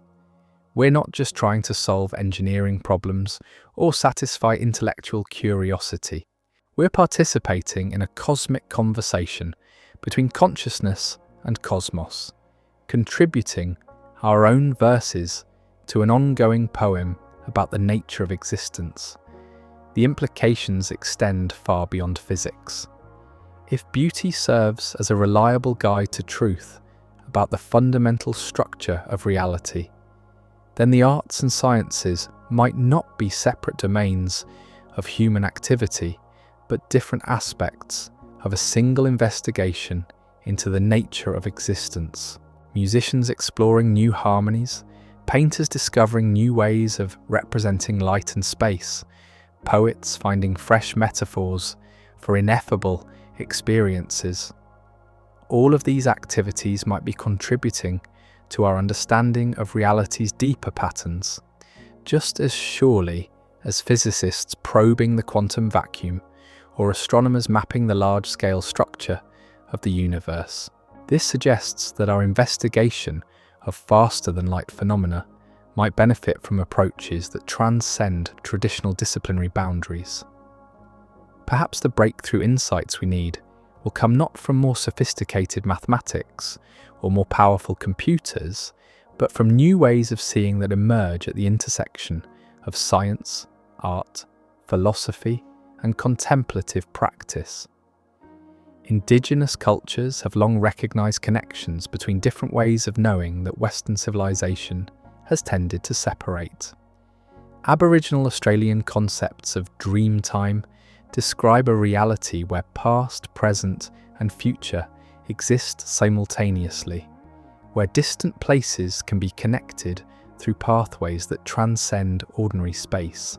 Native American traditions speak of medicine wheels that map correspondences between human consciousness, natural cycles, and cosmic patterns. These perspectives might seem unscientific to minds trained in the rigid methodologies of academic research. But as we've seen throughout our exploration tonight, the boundaries between impossible and possible, between subjective and objective, between mind and matter, are far more fluid than our conventional categories suggest. Perhaps the key to understanding faster-than-light phenomena lies not in building more powerful particle accelerators or developing more sophisticated mathematical formalisms, but in cultivating ways of knowing that can appreciate the poetry inherent in physical law, the music embedded in mathematical structure, the dance between consciousness and cosmos that reveals itself when we learn to listen with more than just our analytical minds. This doesn't mean abandoning scientific rigor or retreating into wishful thinking. Rather, It suggests expanding our definition of rigor to include aesthetic sensitivity, intuitive insight, and the kind of pattern recognition that operates below the threshold of conscious analysis. The greatest physicists have always been artists as well as scientists, individuals who could perceive beauty in abstract mathematical relationships and translate those perceptions into theories that reveal new aspects of reality. Einstein's visualization exercises, Feynman's playful approach to problem solving, Wheeler's poetic metaphors for describing spacetime geometry, all demonstrate that breakthrough insights often emerge from the marriage of analytical precision and aesthetic sensitivity. As we continue to investigate the possibility of faster-than-light phenomena, we might do well to cultivate this same integration of scientific rigor and artistic vision. The universe appears to be constructed according to principles that satisfy both our logical and aesthetic sensibilities. Perhaps the technologies and techniques that will eventually allow us to transcend the cosmic speed limit will emerge from approaches that honor both dimensions of human understanding. The speed of light remains unbeaten in any straightforward sense, but our exploration has revealed that reality is far more subtle, more interconnected, and more responsive to consciousness than the simple prohibition against faster-than-light travel might suggest. We've discovered that the universe speaks in many voices: mathematical equations and quantum correlations, space-time geometries and dimensional topologies, computational processes and aesthetic harmonies. Learning to listen to all of these voices, to appreciate the full symphony of existence, might be the key to unlocking possibilities that currently seem impossible. As you drift towards sleep tonight, perhaps you'll dream not just of spacecraft riding waves in folded space-time, but of a universe where science and art, analysis and intuition, mind and matter dance together in patterns too beautiful and too complex for any single perspective to fully comprehend. The cosmos is vast enough to contain all of our questions and subtle enough to reward all of our ways of asking them. In that vastness and that subtlety lies the promise of discoveries yet to come, revelations that will once again expand our understanding of what it means to exist in a universe where the impossible and the inevitable are separated by nothing more than the temporary limitations of our current imagination. Sweet dreams, fellow explorers of the infinite. The universe is composing new symphonies of possibility, and we are privileged to hear the opening notes of movements that will transform our understanding of everything we thought we knew about the nature of reality itself. And so we reach the end of our gentle journey through the landscapes of faster-than-light possibility, though in truth there are no real endings in physics, only transitions, transformations, and the eternal dance between questions answered and mysteries revealed. Tonight, we've wandered together through realms where neutrinos seem to outrace light itself, only to discover that the universe's speed limit remains as steadfast as ever, protected by something as mundane as a loose fibre optic cable.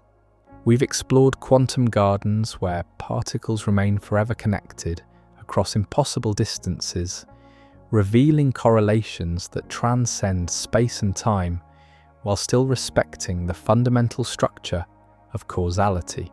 We've sailed on theoretical waves through warped space-time, discovering that the fabric of reality itself might be manipulable, that distance might be negotiable, and that the vast emptiness between stars could potentially be engineered away through clever applications of geometry and energy. We've peered through dimensional windows into realms where multiple times might flow in different directions, where tachyons dance forever in the faster-than-light realm, and where the computational processes underlying reality might harbour shortcuts that transcend our ordinary understanding of space and time. In laboratories around the world, we've witnessed researchers probing the quantum vacuum, manipulating individual atoms, and creating analog systems that mimic the behavior of exotic space-time geometries. We've seen how the boundary between theoretical possibility and experimental investigation continues to shift, bringing ideas that once seemed purely speculative into the realm of measurable phenomena. Throughout this exploration, we've discovered that the cosmic speed limit, while real and important, might be more nuanced and flexible than we initially imagined. The speed of light hasn't been beaten in any simple sense, but our understanding of what it might mean to transcend that limit has been enriched, complicated, and made more beautiful through our investigation of the subtle ways reality might harbour hidden pathways beyond our current perception. Perhaps most importantly, we've learned that the universe is far stranger, more interconnected, and more responsive to intelligence and intention than our everyday experience suggests. The phenomena we've explored, from quantum entanglement to warp-drive geometries, from higher dimensional shortcuts to computational models of reality, all point toward a cosmos where consciousness and cosmos are engaged in an ongoing conversation, where mind and matter participate in a dance whose choreography we're only beginning to glimpse into. The questions we've raised tonight don't have simple answers, and they may never have final answers, but asking them changes us in subtle and important ways. They expand our sense of what might be possible, stretch our conceptual vocabulary, and remind us that the boundaries between impossible and inevitable are far more fluid than our conventional wisdom suggests. As you settle into the quiet of the evening, perhaps you'll carry with you not just new facts about physics, but a renewed sense of wonder about the extraordinary nature of existence itself. You are a temporary arrangement of atoms that has somehow developed the capacity to contemplate the deepest mysteries of reality. You are the universe studying itself, matter and energy that has learned to ask questions about the fundamental nature of matter and energy. This is not a small thing. In a cosmos where most matter exists as cold hydrogen drifting in the vacuum between galaxies, consciousness represents something remarkable, a local violation of entropy, a pocket of organisation and intention in a universe that seems mostly characterised by randomness and decay. The fact that beings like us can emerge from the quantum foam, contemplate faster than light travel, and seriously investigate the possibility of manipulating space-time itself suggests that the universe is far more creative and full of potential than we might have assumed. Whether or not we ever achieve faster than light travel in any practical sense, the very fact that we can conceive of it, mathematically describe it, and systematically investigate it reveals something profound about the relationship between mind and cosmos. The speed of light remains unbeaten, but something far more important has emerged from our investigation. The recognition that we inhabit a universe vast enough, subtle enough, and strange enough to contain possibilities we've never imagined. And in that recognition, we find not just new physics, but new hope. Hope that the boundaries we think are absolute might be more like horizons, always receding as we approach them, always revealing new landscapes of possibility beyond. The journey continues as it always has, with each question leading to new questions, each discovery revealing new territories of mystery to explore. The universe is patient with our limitations, but generous with its revelations, always ready to surprise us with new impossibilities that turn out to be possible, new certainties that turn out to be approximations, new boundaries that turn out to be invitations to explore what lies beyond them. Thank you for joining me on this gentle exploration of the cosmos and its hidden possibilities. Until we meet again in the quiet corners of curiosity and wonder, keep looking up, keep asking questions, and remember that the universe is always stranger and more beautiful than we imagine. Sweet dreams, and may your rest be filled with visions of impossible things becoming inevitable. There's something profound that happens when a single impossible discovery ripples outward through the fabric of human knowledge, like dropping a stone into a perfectly still pond. The waves spread in all directions, touching shores we never expected, transforming landscapes of understanding that seemed completely unrelated to the original splash. Consider what would happen if tomorrow morning a team of physicists announced they had successfully transmitted information faster than light in a way that couldn't be explained by experimental error or loose cables. Not just the appearance of faster than light phenomena, but genuine, repeatable, controllable, superluminal communication. The immediate reaction would likely be skepticism, followed by frantic attempts at replication, and then, if the results held, a complete revolution in our understanding of reality. But the implications would extend far beyond physics laboratories. Every GPS satellite would need to be recalibrated, because their precision depends on relativistic corrections that assume light speed is absolute. Every computer simulation of stellar evolution, galactic dynamics, and cosmic structure formation would become suspect, because they're all built on the assumption that information cannot travel faster than light. The entire edifice of modern cosmology, our understanding of how the universe began, evolved, and will ultimately end, would need to be reconstructed from the ground up. More subtly, but perhaps more profoundly, our philosophical understanding of causality, free will, and the nature of time itself would be thrown into question. If effects can precede their causes, if messages can arrive before they're sent, then the careful logical structure that underlies not just science but human reasoning itself begins to unravel. This is the peculiar power of fundamental discoveries in physics. They don't just change what we know about one particular phenomenon, they force us to reconsider everything we thought we understood about the nature of existence. The discovery of quantum mechanics didn't just reveal new facts about atomic structure, it challenged our basic assumptions about determinism, locality, and the role of observation in physical reality. Einstein's relativity didn't just correct our understanding of space and time, it revolutionized our conception of gravity, energy, and the relationship between matter and space-time.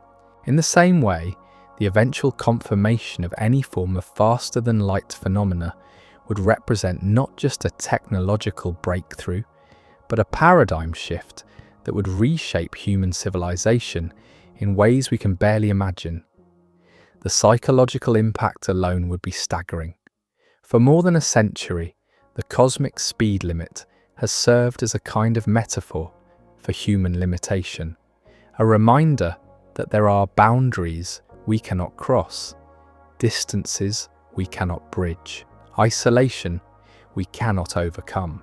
If that limitation turned out to be more flexible than we assumed, it would fundamentally alter our relationship with the universe. The vast emptiness between stars, which has made us feel small and alone in an indifferent cosmos, might be revealed as an illusion created by our incomplete understanding of how space and time actually work. The sense of cosmic loneliness that has haunted human consciousness since we first gazed up at the night sky might give way to a new understanding of connection and possibility. But perhaps even more important than the practical implications would be the transformation in human consciousness that would accompany such a discovery. We would become a species that had transcended one of the most fundamental barrier still at the very fabric of space-time itself in physics that had learned to manip. The psychological shift would be comparable to the moment our ancestors first learned to control fire, or the moment we first left the surface of our planet. This transformation wouldn't happen overnight. The history of scientific revolutions shows that paradigm shifts often take decades, or even centuries to fully unfold. When Copernicus proposed that the Earth orbits the Sun, it took more than 100 years for the implications to be fully absorbed into human consciousness.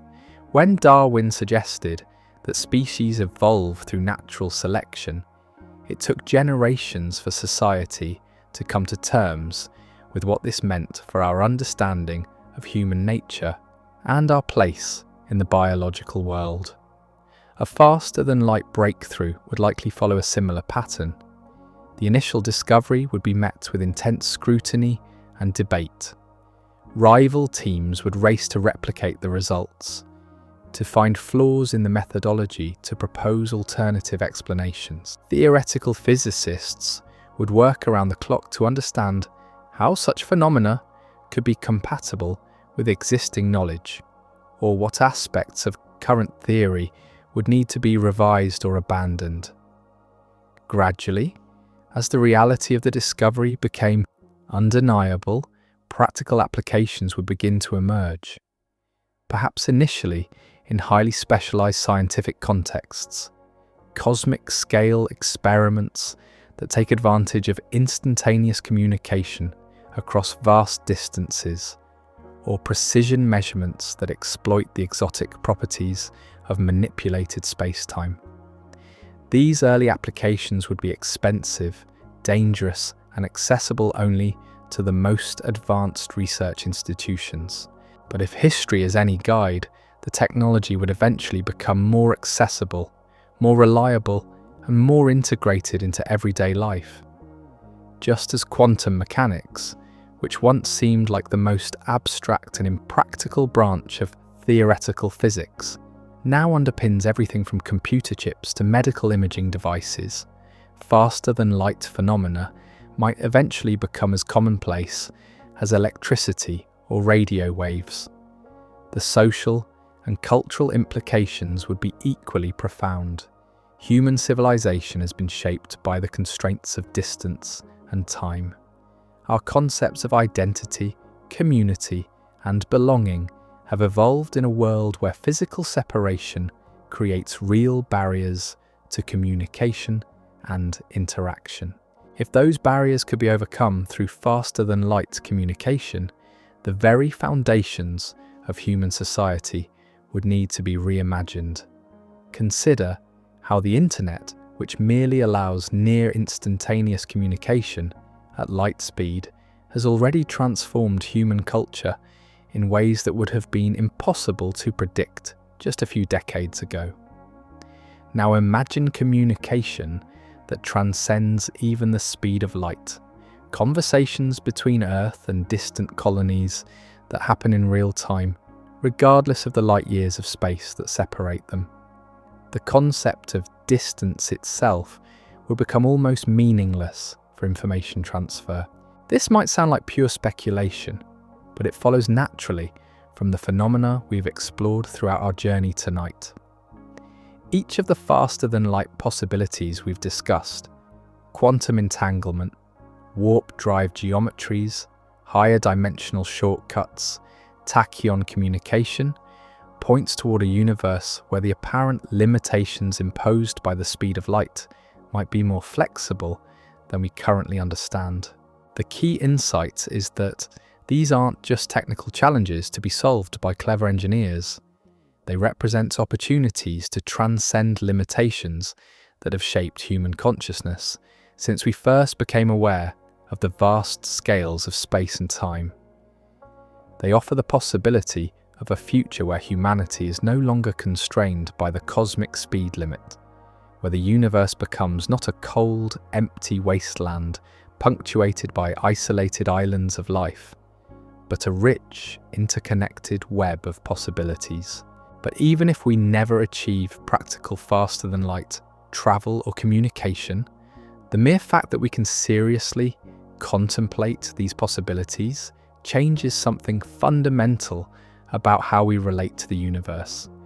We are no longer passive observers of a cosmos that operates according to fixed, immutable laws. We become active participants in an ongoing process of discovery and transformation, beings capable of questioning the most basic assumptions about reality and finding ways to transcend apparent limitations. This perspective transforms our investigation of faster-than-light phenomena from a purely scientific endeavor into something approaching a spiritual practice. We're not just trying to solve technical problems or satisfy intellectual curiosity. We're exploring the deepest questions about the nature of existence, consciousness, and our place in the cosmic order. And in that exploration, we discover that the boundaries between observer and observed, between mind and matter, between possible and impossible, are far more fluid than our everyday experience suggests. We are not separate from the universe we study. We are the universe studying itself, matter and energy, that has developed the capacity for self-reflection and self-transformation. In the quiet hours when the world settles into stillness and the mind begins to wander through landscapes of possibility, there's a particular kind of thinking that emerges. Not the sharp, analytical reasoning we use to solve immediate problems, but a softer, more exploratory mode of consciousness that allows us to perceive patterns and connections that remain invisible during the harsh clarity of focused attention. This is the mental state in which the most profound scientific insights often arise, not in the moment of calculation or experimentation, but in the gentle spaces between thoughts, where the mind can make unexpected leaps across seemingly unrelated domains of knowledge. It's the cognitive equivalent of peripheral vision, a way of seeing that becomes possible only when we're not looking directly at what we're trying to understand. Our exploration of faster-than-light phenomena has taken us through exactly these kinds of conceptual territories. We've allowed our minds to wander through quantum gardens, where particles remain connected across impossible distances, through geometric landscapes where space-time itself becomes malleable, through dimensional architectures where the familiar boundaries of space and time dissolve into more complex and beautiful structures. These journeys might seem purely abstract, divorced from the practical concerns of everyday life, but there's something profound that happens when we allow our consciousness to explore the edges of possibility. We don't just learn new facts about the universe, we expand our capacity for wonder, our ability to see familiar things in radically new ways, our willingness to question assumptions that seem so basic we rarely notice them. This expansion of consciousness has practical consequences that extend far beyond physics. When we learn to think about space-time as something that can be warped and manipulated, we simultaneously develop new ways of thinking about other, apparently fixed aspects of reality. If the fabric of space itself can be engineered, what other aspects of existence might be more flexible than we assume? The same cognitive skills that allow physicists to contemplate warp-drive geometries also enable architects to imagine impossible buildings, artists to create new forms of beauty, and social innovators to envision entirely new ways of organizing human communities. The mental flexibility required to seriously consider faster-than-light travel translates into a more general capacity for transcending limitations and imagining alternatives to the status quo. This is why investments in fundamental research, even research that seems purely theoretical, have consistently yielded unexpected practical benefits throughout human history. The technologies that transform civilization typically emerge not from direct attempts to solve specific problems, but from open-ended explorations of the deepest questions about how reality works. The laser was invented by physicists studying the quantum mechanical properties of atoms, not by engineers trying to build better tools for cutting and measuring. The transistor emerged from investigations into the electronic properties of semiconductors, not from attempts to miniaturize electronic circuits. The internet grew out of theoretical work on distributed communication networks and packet switching protocols, not from efforts to revolutionize commerce and social interaction. In the same way, our current investigation of faster-than-light phenomena might seem like an expensive luxury, a diversion of resources from more pressing concerns. But history suggests that the most transformative technologies often emerge from exactly these kinds of apparently impractical investigations. The research tools being developed to study warp drive geometries, sophisticated simulation software, precision measurement techniques, advanced materials with exotic properties, are already finding applications in fields ranging from medical imaging to renewable energy. The mathematical frameworks being developed to understand higher dimensional physics are contributing to advances in cryptography, artificial intelligence, and quantum computing. And so we reach the end of our gentle journey through the landscapes of faster-than-light possibility. Though in truth, there are no real endings in physics, only transitions, transformations, and the eternal dance between questions answered and mysteries revealed. Tonight we've wandered together through realms where neutrinos seem to outrace light itself, only to discover that the universe's speed limit remains as steadfast as ever, protected by something as mundane as a loose fibre optic cable. We've explored quantum gardens, where particles remain forever connected across impossible distances, revealing correlations that transcend space and time while still respecting the fundamental structure of causality. We've sailed on theoretical waves through warped space-time, discovering that the fabric of reality itself might be manipulable, that distance might be negotiable, and that the vast emptiness between stars could potentially be engineered away through clever applications of geometry and energy. We've peered through dimensional windows into realms where multiple times might flow in different directions, where tachyons dance forever in the faster-than-light realm, and where the computational processes underlying reality might harbour shortcuts that transcend our ordinary understanding of space and time.